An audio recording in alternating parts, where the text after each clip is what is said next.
So I happened to see an article prior to seeing this movie that referred to Drop as a red eye style thriller, and it got me thinking. Wouldn't it be ironic if Christopher Landon, the director of Drop, managed to channel a little bit of that Wes Craven energy right after he was unceremoniously ran out of the Scream 7 director's chair by Psychos? Maybe Spyglass did have the right person in-house to continue Wes Craven's legacy the right way. But if I'm being brutally honest, I'm glad he left. Because now he can avoid all of the drama that comes along with established franchises. And he can focus all of his energy on a movie like Drop, something that I actually ended up liking a lot more than I expected to. Let's discuss. I watch so you don't have to.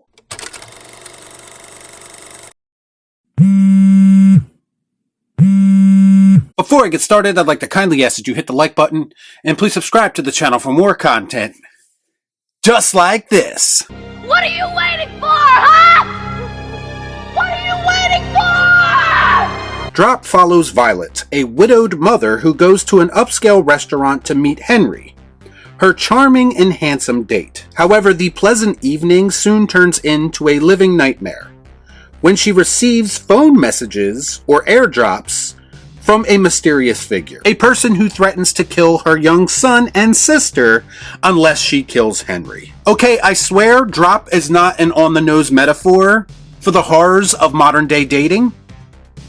Actually, maybe it is. What's most interesting about this movie is that 95% of it takes place in one contained location, more specifically a restaurant table. Now, in lesser hands, we've seen something like that attempted, and it comes off just as boring as you would expect. In order for something like that to work, the writing has to be tight and the performances have to be captivating enough to hold the audience's attention. And I'm happy to report that in this very dialogue-driven thriller, the writers, the directors, and the actors mostly succeed at doing both of those things. Not only is this quite possibly the worst first date ever, which in itself is kind of entertaining and compelling to watch, but this movie actually goes the extra steps to make you give a shit about the characters who are involved in this up situation. I don't believe it! The lead in this film is played by Megan Faye, and I have to be honest, at first, I wasn't sold on her character. She seemed like kind of a cliche in the early stages of the film that we've seen in these types of movies 1,000 times before. However, as the movie progressed, and as the situation intensified, and more details were revealed about her, I just couldn't help but get wrapped up in her journey, and I was pulling for her for the rest of the film. It seems like every female lead in a movie like this has some kind of tragic backstory, and this is something that I've criticized in movies many times. But in this movie, that backstory is not phoned in. The writing sells it. Megan's performance sells it. There's this one scene in the movie where she kind of breaks down and basically reveals exactly what happened between her and her ex-husband, and it was actually a pretty powerful scene for a movie like this. It actually deals with real-life trauma that people deal with every day. That makes sense. I mean, she's an emotional wreck. She's clearly carrying a lot of emotional baggage after everything that she's been through. And it's all very believable and relatable based on how that information is relayed to us, the audience. Like I always say, presentation is everything, and a lot of modern movies tend to not understand how to present their main character to us in a way that maximizes their story.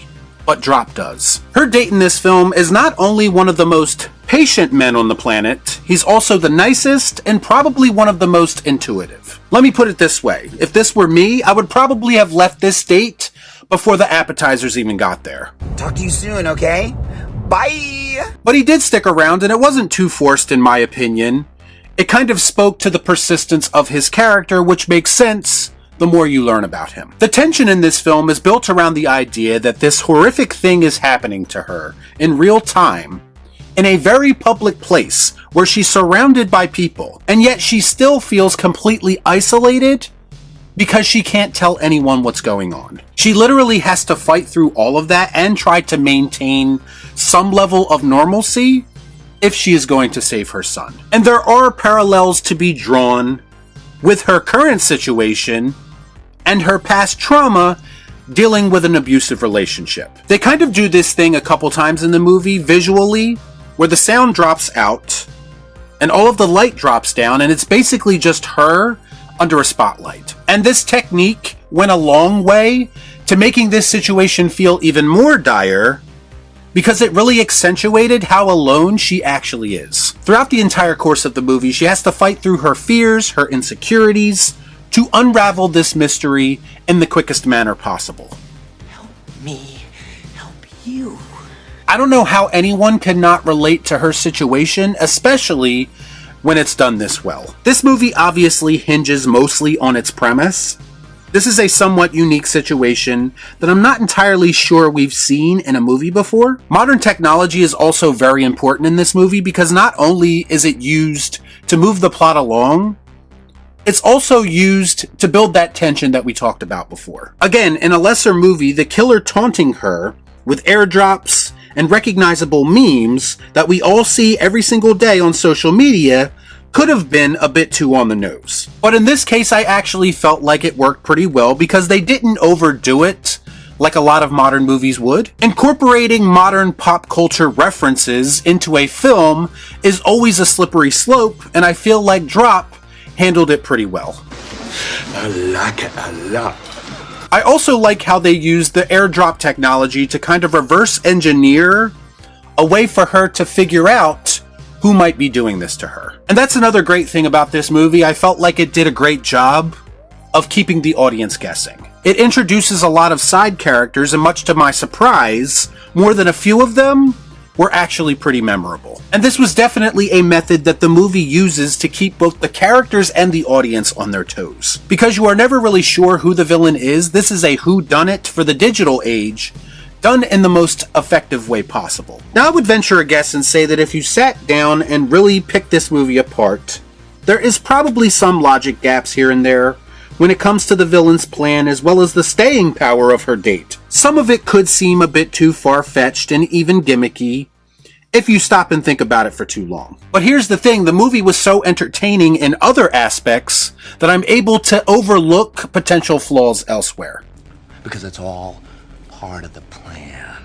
It should also be noted that this movie does include humor, and once again, I was surprised to find out that it did feel mostly organic and not forced. Nothing side-splitting or anything like that, just enough to lighten the mood when the scene calls for it. There was only one moment late in the film where it felt like they used humor to undermine the situation. Otherwise, the humor actually enhanced the film this time around, so kudos to the writers for pulling that off. It's all about knowing how to construct your story and your dialogue in the most digestible way possible. Bottom line, Christopher Landon is a name in filmmaking that has actually gained a lot of respect from me based on this current year. With his writing contributions on Heart Eyes and him directing Drop, he helped deliver two of my favorite and most fun movie experiences of the year so far. Drop may not be a perfect movie, but it is a well-constructed and entertaining thriller that I would recommend to anyone who is a fan of the genre. And that's why I'm going to give Drop the pleased Palpatine. Good. Y'all be cool. Shut up.